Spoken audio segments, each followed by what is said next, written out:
It was announced on July 7th that T.O.P will represent a retired idol on the forthcoming season, generating anticipation for his debut on the show. However, an insider has said that due to the nature of the job, T.O.P will not be appearing on the show. T.O.P was specially chosen for the part by director Hwang Dong-hyuk because the cast required someone who could rap and dance. Even while some Korean internet users were upset that he was chosen for the role in the program, given his prior charges for using illegal substances, the news seemed to delight supporters. Everyone has jokes and other things, but one thing I know is that T.O.P is always delivered from all his acting orders. He is actually quite a fantastic actor, and we can't wait to see him in that capacity. After a fan realized that the band members were singing the Curry song, ATEEZ found themselves in hot water. On July 3rd, ATEEZ appeared on Idol Radio, and as usual, NBC released the behind-the-scenes footage. In the video, some can be seen joking about how San would DJ the episode. They were having fun playing around with the phrase DJ San, which led to them uttering the Sanskrit term Santi. As a result, they began singing the lyrics to Norzo's 2010 song Santi Santi. Curry solo idols who have previously sung along to this song have received plenty of backlash for perpetuating stereotypes of South Asians and featuring brown face in the music video. ATS were no exception, as the members received a ton of criticism from fans who insisted that the group should get educated on why what they did was wrong. A follower tweeted that they can't allow this situation to continue indefinitely. Therefore, I hope ATS really takes the time to educate themselves on Curry song and why it is inappropriate. I know they probably grew up with that song. Not even 24 hours had passed before KQ Entertainment, its agency, issued an apology for the circumstance. The company claimed that although the artist wasn't acting with any particular intent, their actions in the scene unintentionally disappointed many fans. They expressed their sincere apologies to those affected and promised to improve their management system to inform and prevent similar incidents from happening in the future, assuring fans that they shouldn't be concerned. Some fans were relieved that they received an apology. We'll have to wait and see if the members themselves addressed the issue, because some fans wish that they, San, Yunho, and Xianghua, would issue an apology since they were the ones who originally sang the song. One fan said, "I appreciate this apology, but I would also like to hear from San, Yunho, and Xianghua to demonstrate they have truly learned from this situation." Hybe Labels is currently facing criticism for overstepping boundaries with fans at a fan sign event. To give you some context, on July 8th, the team held a fan sign event giving fans the chance to meet their favorite idols in person. However, some fans left the event with some pretty negative experiences due to the staff's behavior. After the fan sign concluded, some fans posted complaints about the staff on the internet, claiming that they were rude and disrespectful. "They straight up touched my chest right next to them," according to a fan, who felt that if they intended to remove my clothing or touch me further, they would have taken me behind instead, adding that they didn't even apologize when they discovered nothing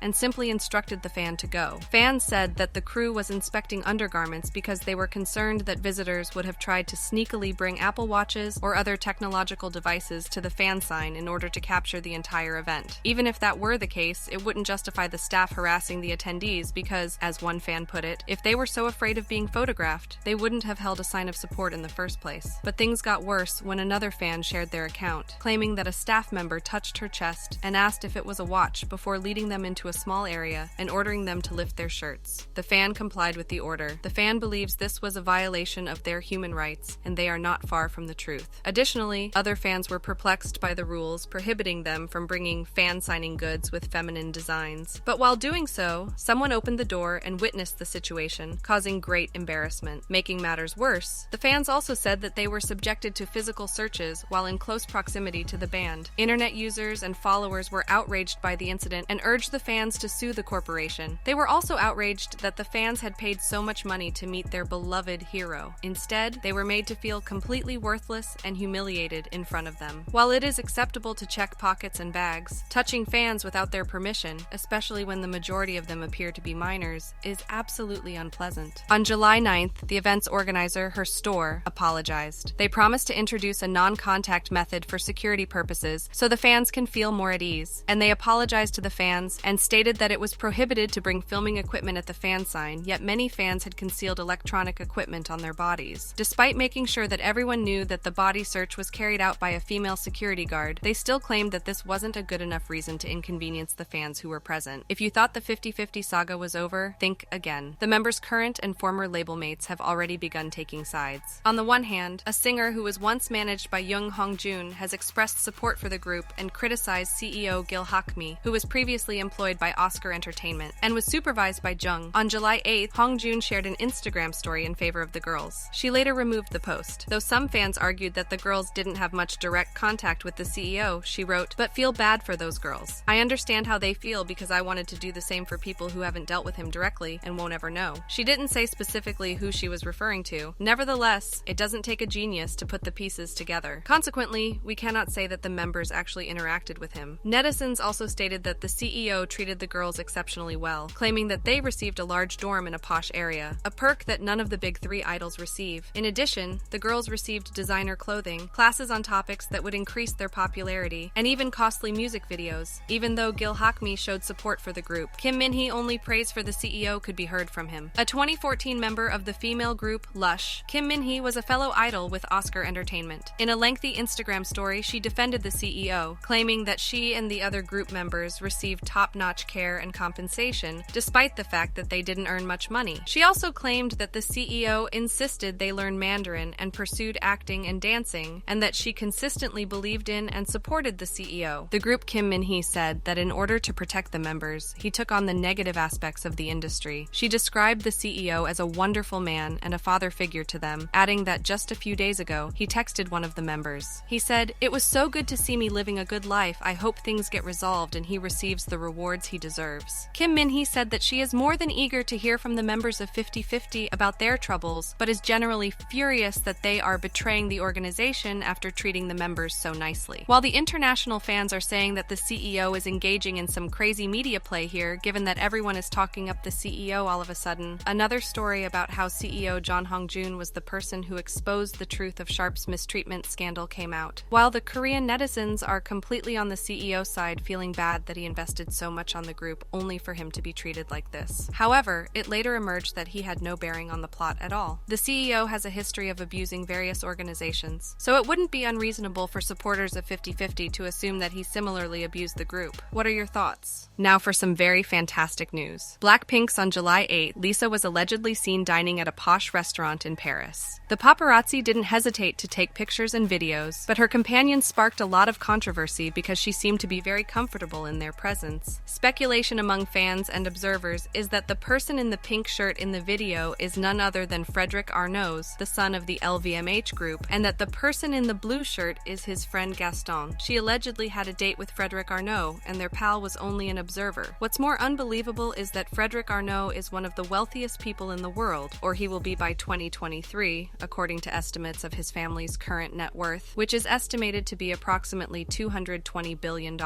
Going to clubs together, accompanying her to tour events, and even Coachella, as well as saying they are undeniably dating. Several fans appear to be certain of their connection. People on the internet appeared to be thrilled that she is seeing someone and supportive of her, wishing the couple a happy union. As of July 9th, YG Entertainment has not yet issued a comment, so don't count on them to provide any clarification. Thank you for tuning in, and we hope to see you again soon. Bye.